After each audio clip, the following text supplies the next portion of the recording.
Welcome back for another episode of the Fleet Success Show with your hosts, Marc Canton, Josh Turley. Hey guys, good to see you again.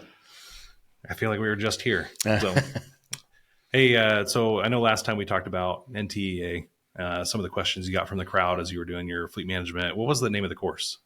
Was getting started with fleet. Okay, so intro to fleet. Some of these are very new fleet managers or have been around a little while and just wanted to kind of see maybe something they missed along the way. Right. I know one of the things we talked about was, this idea of how much time should you spend investing in the culture, right, given all the obstacles to it.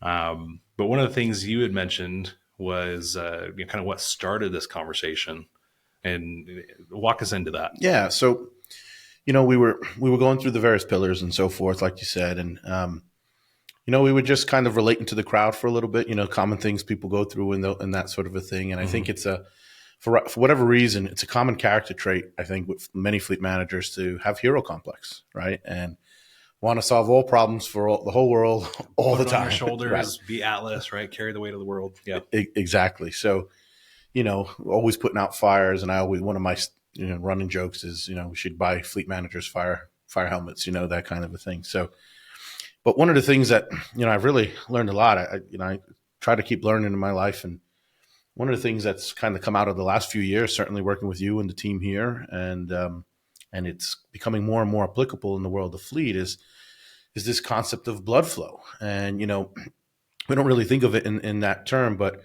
we took the time to point out to fleet managers, well, how many of you are having to check the work orders because they're not all right, and get all the hands come up, right? And we're talking some folks, C-suite folks, right? And checking in on PM schedules and having to call somebody who's late, and just all of the kinds of things that are really kind of in the weeds, that many fleet managers are either having to do themselves or they're having to really monitor very closely and that sort of a thing, right? And you get it. And as you recall from the last episode, we were talking a lot about team building and the importance of team building and that sort of a thing. And so it kind of flowed into this idea that I think is kind of foreign to the world of fleet, quite frankly. It certainly was foreign to me. And we talk a lot about it in management practices. That was actually one of my themes, just a quick little tangent there. One of my themes for our talking points, and Steve and Tony as well, was really we're teaching you about management and we're applying it to fleet, right? Yeah. And we're trying to kind of help get fleet managers up to the world, and a lot of strategies and tactics that have already been proven to be very successful in other industries for quite some time. And so we talked about, well, hey, if you're doing the PM scheduling yourself, what is it that you're not doing? Right. And this concept that, you can put in 12-hour days and 14-hour days and 16-hour days. You'll run yourself to death eventually. Everybody knows that. Everybody's either been the burnout or knows the burnout or, that sort of a thing. But even then, even if you work the 16 hours, everything you choose to do, it means necessarily you're choosing not to do something else, right? And it was just kind of like, it's something that's so obvious. We all know that, but you don't think about it in those terms. And, and I stole a line from you, quite frankly. I said, my boss, Josh, he likes to think about it in terms of blood flow. If you get an injury, your blood's going to go to that injury point, or if you get sick, it's going to want to go to the immune system. It means it can't go someplace else, right? Yeah. And so you have to decide, where do you want the blood flow to go? And sometimes, there's really good competing things where you wish you could have the blood flow everywhere, and but you just can't do it. And so that tied into, some of the other concepts you're very familiar with, the critical few and so forth and so on, and people always want to know, Mark, what's the top 10 metrics? And I always say, 10's too many, right? And they go look at me like I'm crazy because I'm supposed to be the data analytics guy. But so this concept of really putting your time and your energy into the things that are most important for you to be doing, not and what are those? What are the concept of return on investment? What are we getting out of the activity and the effort that we're doing? The concept of opportunity costs, right? Which is the same concept of blood flow, which is, hey, investors and finance folks, they were very familiar with that, right? We had a few of them in the room volunteer, tell us what that's about. Well, if you make an investment in A, it means you can't use the money to invest in B. So that's an opportunity cost. Very simple. And we kind of translated that into, well, what does that mean in terms of your time? Right. If you're checking the PM schedule, what are you not doing that maybe you ought to be doing or you could be doing or you should be doing?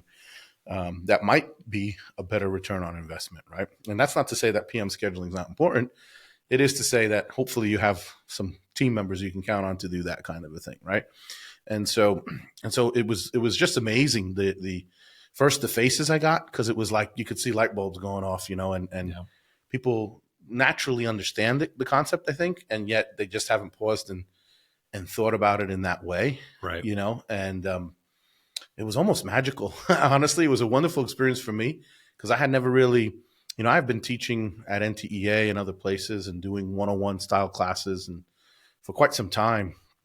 And in fact, we did a second class this year. The second day we did an advanced class, but kind of bringing it into, this is the first time I've really tried to bring it in those sorts of terms to folks. And we got really good reaction to it. It was like light bulbs went off. People got it. They were just like, yeah, that's a really good point. I always say I can never get to the thing that I want to do or I need to do. And it's, what is it you guys say to me? Articulate that, right? Yeah. So I wanted to bring it up with you here, and kind of get, let you tell the audience a little bit about the concept and kind of break it down for folks.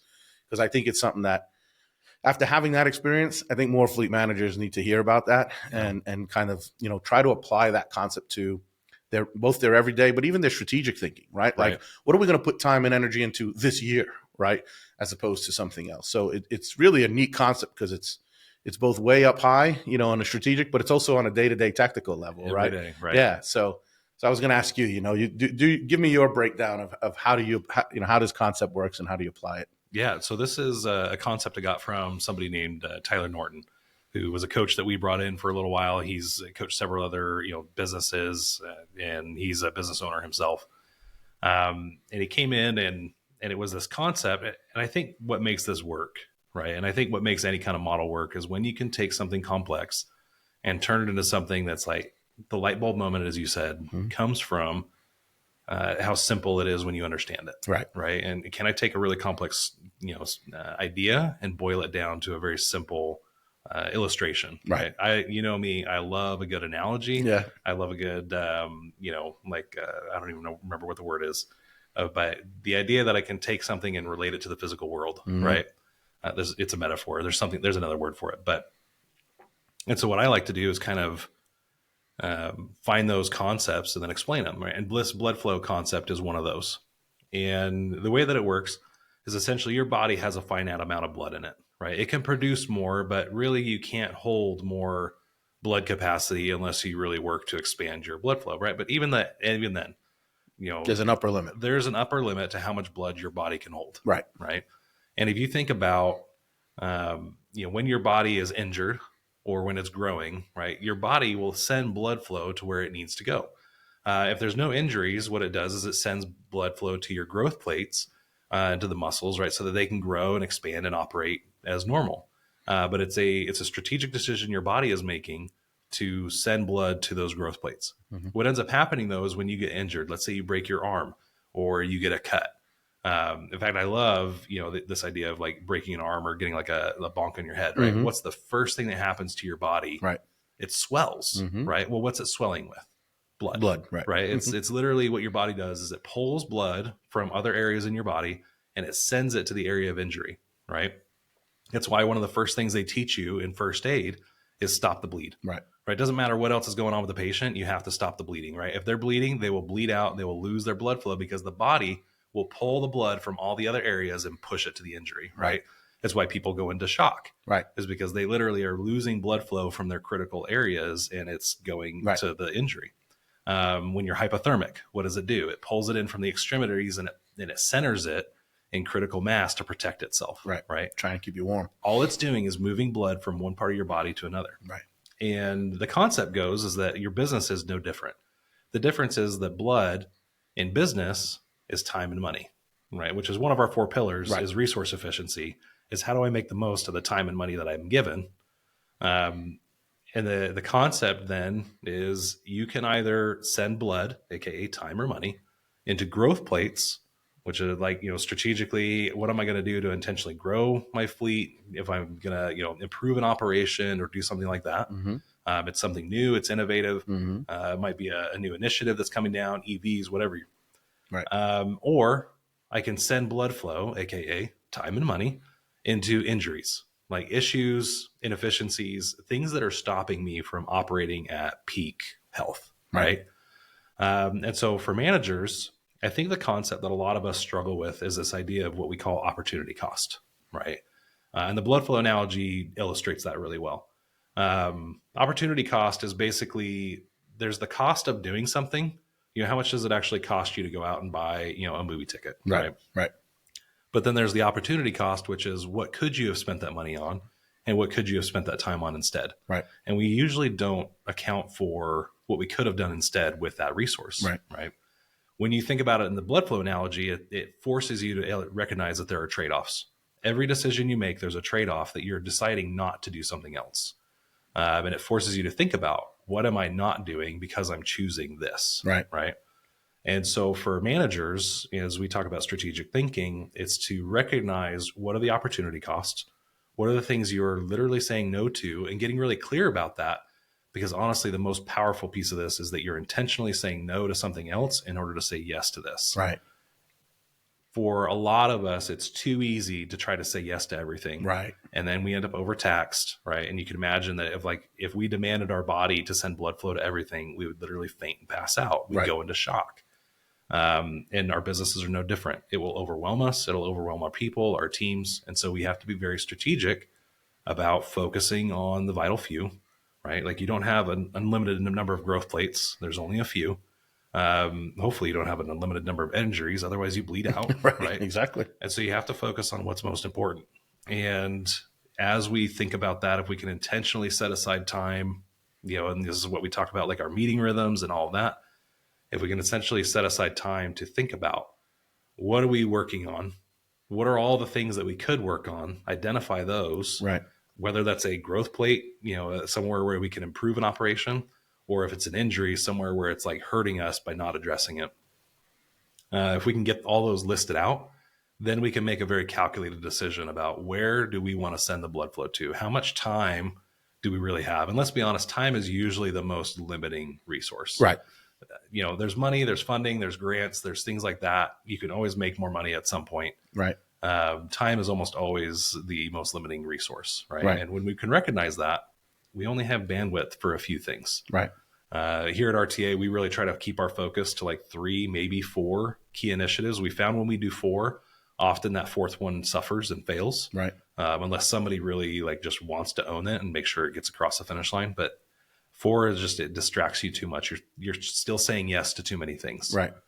You get that down to 3. I've seen people try to focus on just 1. And in my opinion, if you send all of your blood flow into one item, you usually neglect too much of the other areas of the business. Right.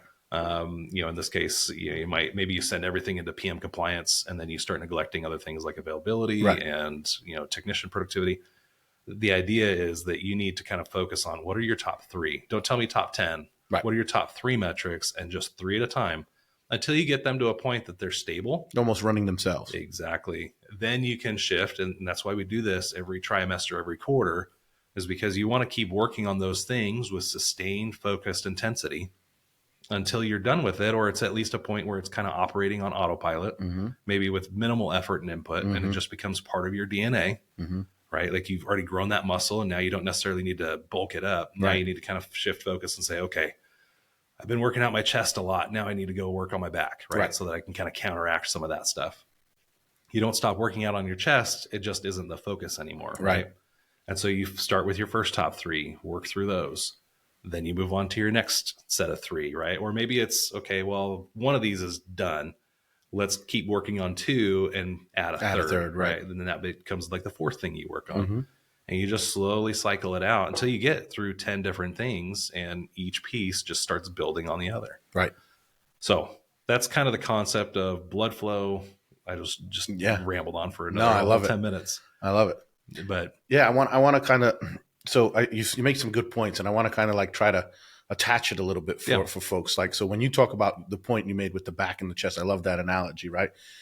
For the folks listening, right, we're not necessarily talking about only you, the person. No, it could be you, right? You're getting good at what skills and things that you're trying to get good at. But in often case, we're talking about the fleet organization, to your point, right? It's like, hey, You know, you mentioned PM compliance. Hey, we got the stakeholders. They're bought in. We're good, right? Folks are showing up. We're getting PM compliance. I don't need to be on the same level of effort, rah-rahing, rattling change, saying, hey, you need to be on time. Because now as a culture, we've hopefully created that. And now the whole org is in on that. All right, what's the next thing we need to tackle? So we're talking organizationally, and it does play into what your team is and who you, sometimes that might mean passing it off to another member of the team to truly own it or lead it. And maybe you're just checking in. Right. Ideally, it means passing it off to another, right? Like if you really want to build your muscles, right, recognize that the brain is not the only thing going on in an organ, right? Like it needs a heart, it needs lungs, it needs everything working together in synergy, right? Which means you've got to enable your team and empower them, right? So here's some parts that I think, kind of feeling like I've kind of gone through this myself in some ways very recently, right? I'm going to kind of make some comments here and get your feedback for our audience. Like the first thing that strikes me is it takes a lot of discipline, right? It's discipline is a key aspect here. And tied to that discipline, again, when you think about people in terms of the hero complex, right? There's almost like a guilt. I don't know. Maybe I'm just too Catholic. I don't know.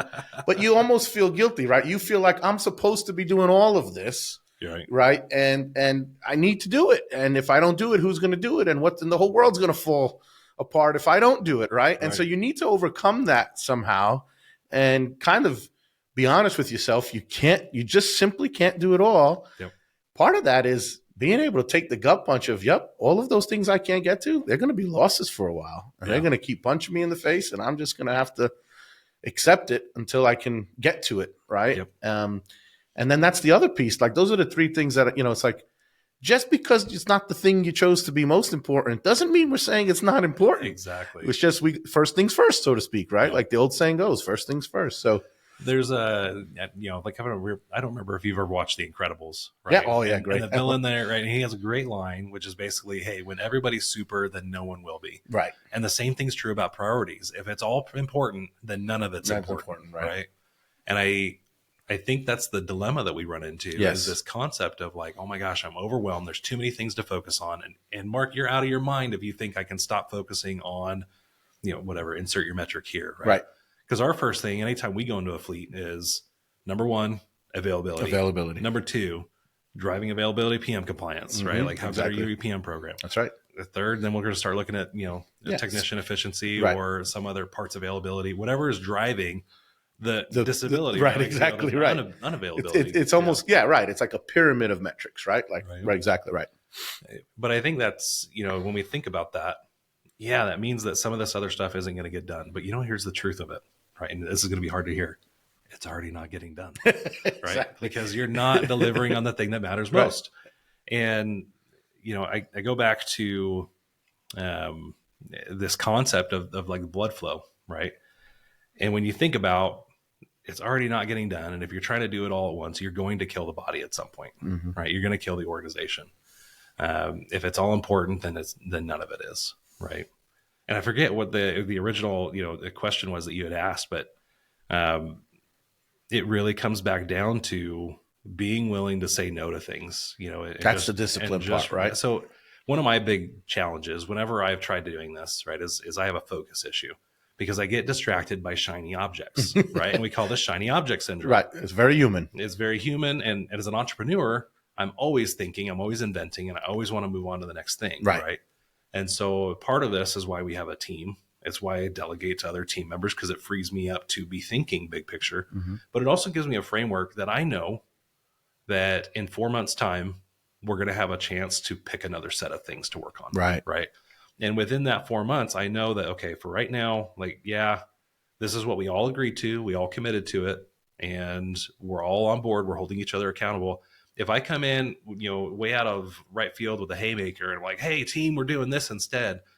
The team pushes back and says, whoa. That's not one of the priorities. That's not what we're working on right now, right? The system is what ends up enabling us to stay focused, right? And that's why it's so important that you have good meeting rhythms, that you have, a good goal setting system, that you have a good accountability system within the team, right? So that we can get really clear. No, this is what we agreed on. And then we're reviewing those every single week. And if something else bubbles up, because there's always something else that bubbles up.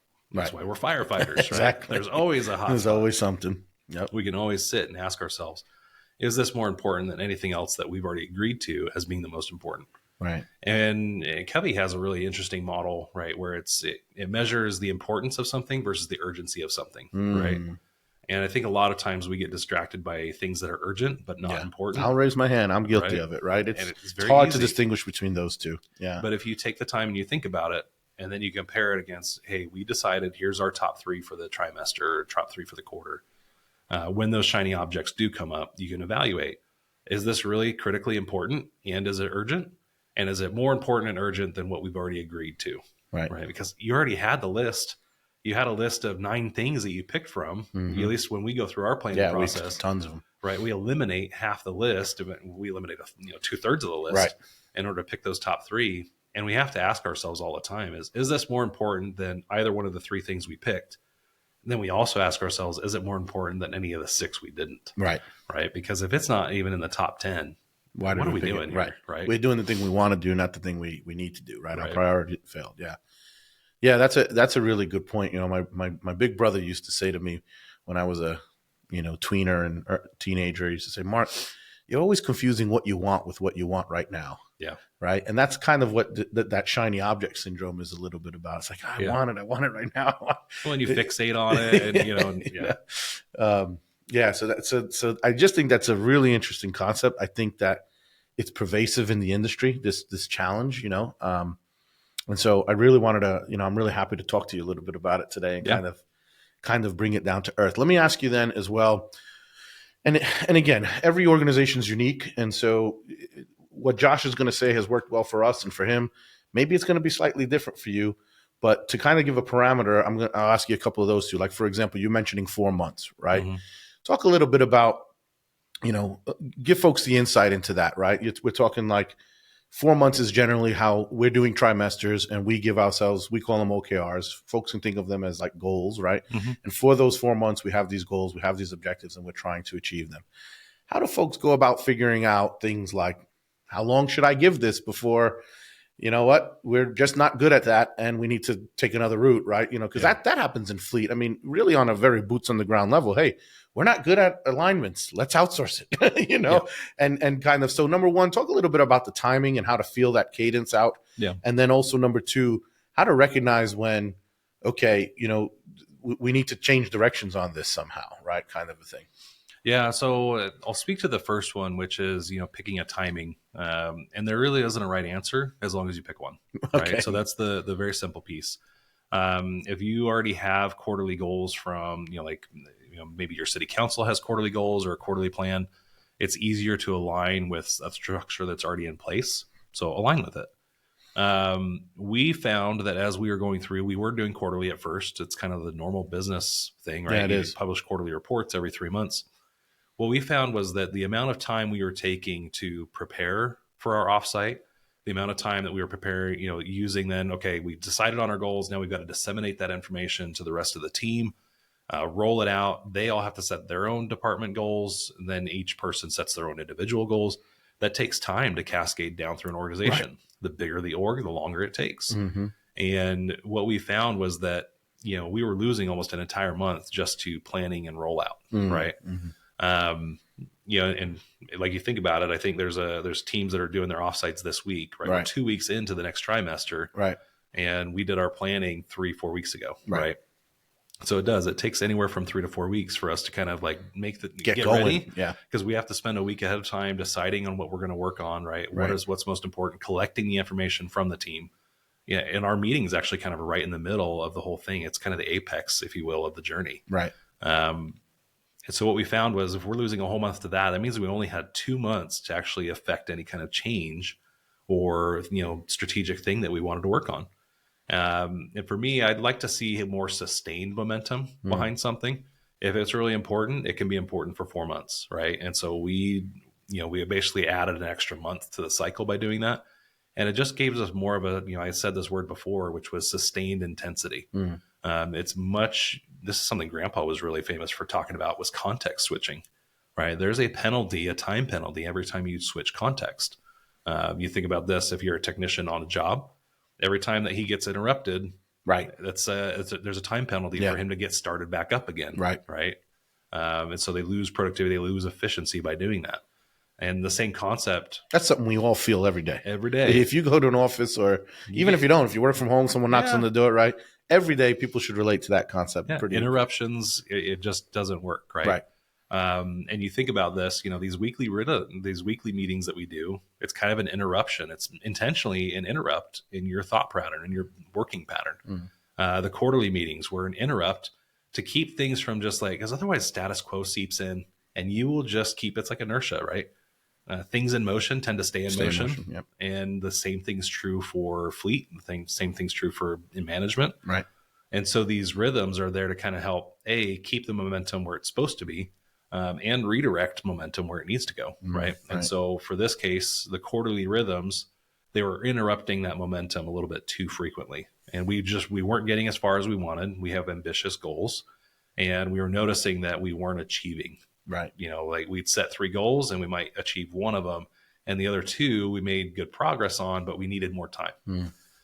So that's where we decided, hey, let's switch this up. Let's go to trimesters. And that actually worked really, really well for us. We could do quarterly. I would just suggest, keeping them focused, and remember that you're going to lose time just in the preparing, the planning, and then the rollout of whatever you decide on. Right. And I forget what your second question was. Well, just if we pause on that for just a second, though, I just want to stress something you said at the beginning, right? The most important part is that you pick a time frame. Yeah. If you it's okay to say 6 months or even a year. Maybe it's an annual goal. Yeah. But it is important to keep that time, because if not, then it's just a goal that lingers on forever. Like you said about inertia, it never really becomes. Yeah. So that's the other side. I think there is a too long time period. 6 months is probably it. Right. You could probably do 6-month goals. As long as in between you're kind of doing like a gut check and evaluating where we're at. We do that for ourselves at the 2-month mark. We're going to evaluate, okay, how is it going so far? Do we need to adjust anything? Do we need to adjust key results? Do we need to, rip an OKR out? Do we need to swap one? Maybe this just isn't working. I will tell you is anytime we've swapped one, it's inevitably been a failure anyways. And so we may as well keep going.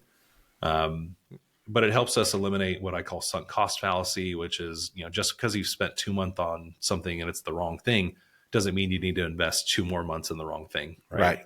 You can stop where you're doing and then either redirect that to the remaining OKRs or put the right thing in place and get what you can done in the next 2 months. Right.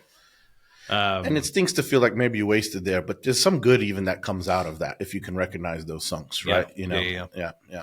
So as far as a year, and the reason I say it's too long is because what happens, we're humans, we procrastinate. Yeah. And the sense of urgency isn't not there. Right. And that's why I think you have to, the world operates off of quarters. Right. And trimesters probably stretches that just a little bit, is because it creates a sense of urgency that you have to kind of get moving.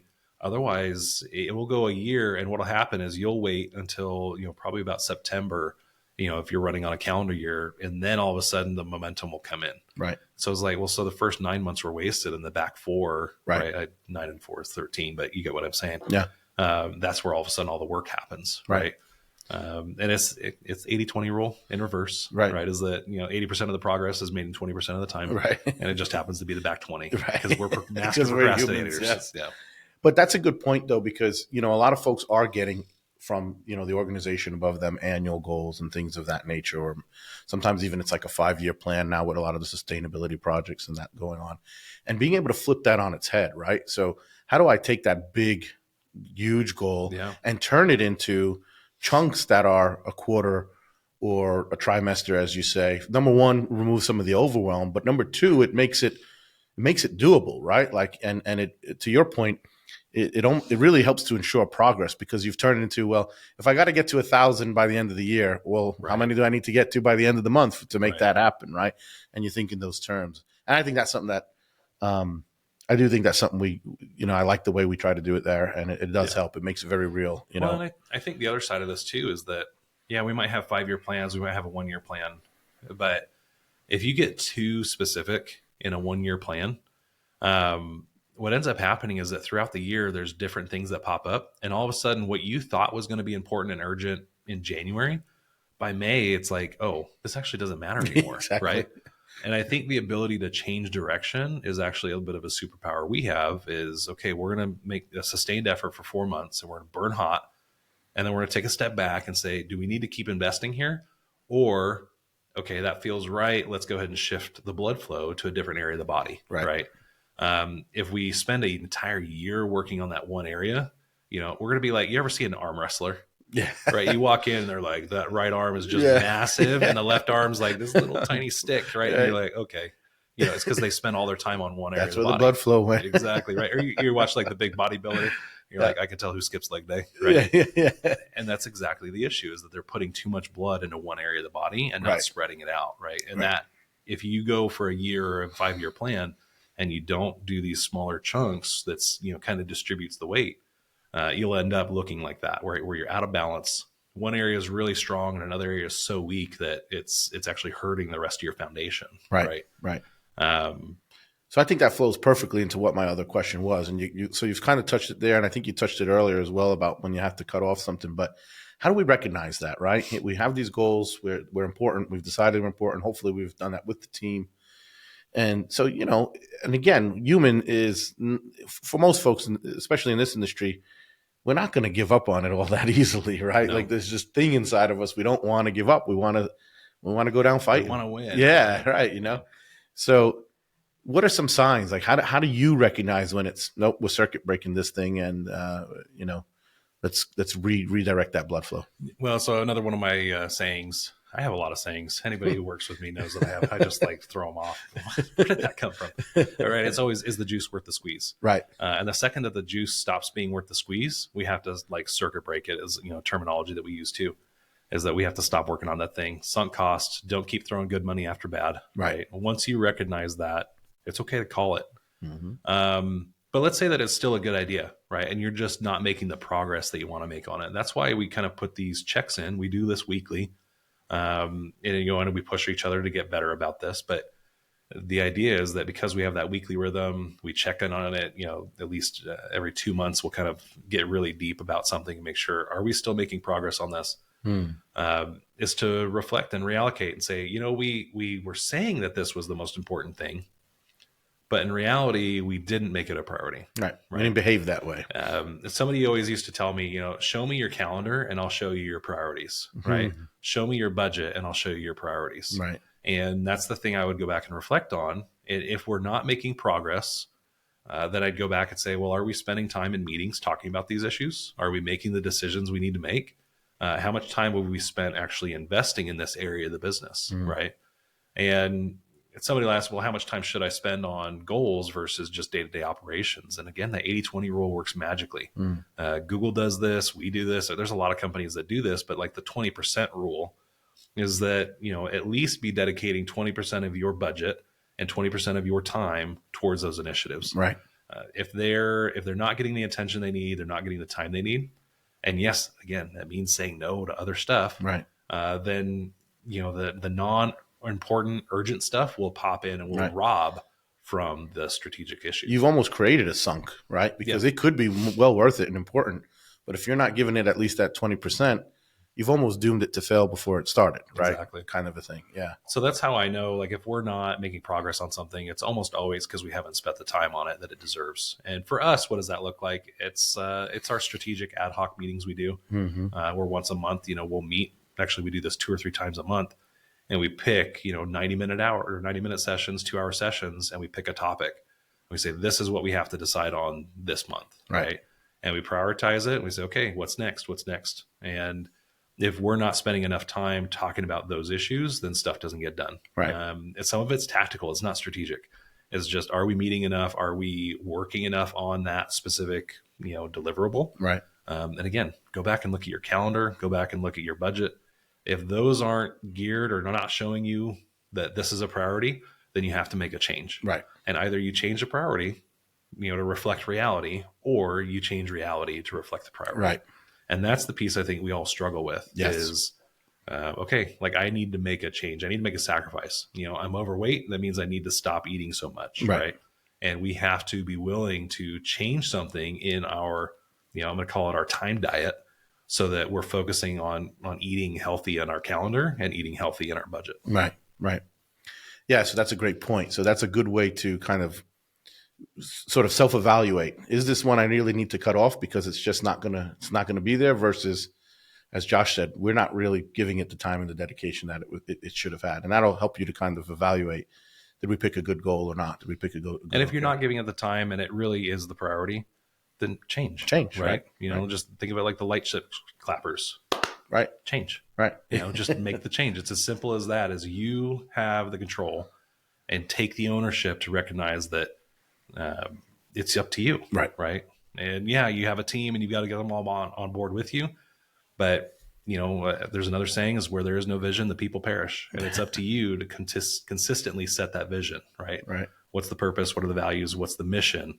And the mission is these OKRs. It's the goal. What are you working towards? So I'm going to throw another one out that your strategic meeting comments remind me of is, you know, indecision is worse than the wrong decision, right?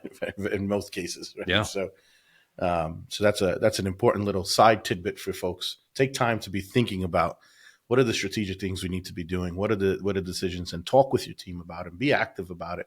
Stop leaving them on a whiteboard or somewhere up there in your head. Or, you know, I know for me, I spent years as a fleet manager coming up with all my greatest thoughts in the shower. And by the time I sat down at my desk, they were long gone, you know? So you have to purposefully and willfully, I should say, make the time to work on that stuff. That's the only way. The status quo will not change by you getting through the day every day, right? You have to actively change it. And that does mean that on some days, you're not going to feel like you got through the day because some things are going to get left behind, right? Well, and I think that's something you have to do for yourself no matter what, is evaluate your energy level at the end of the day. And if you're not walking away fulfilled and you feel drained and you ask yourself, did I actually accomplish anything today? It's because you're probably not being very strategic with your time, right? You know, and that's the challenge, is that we're being reactive instead of proactive, right?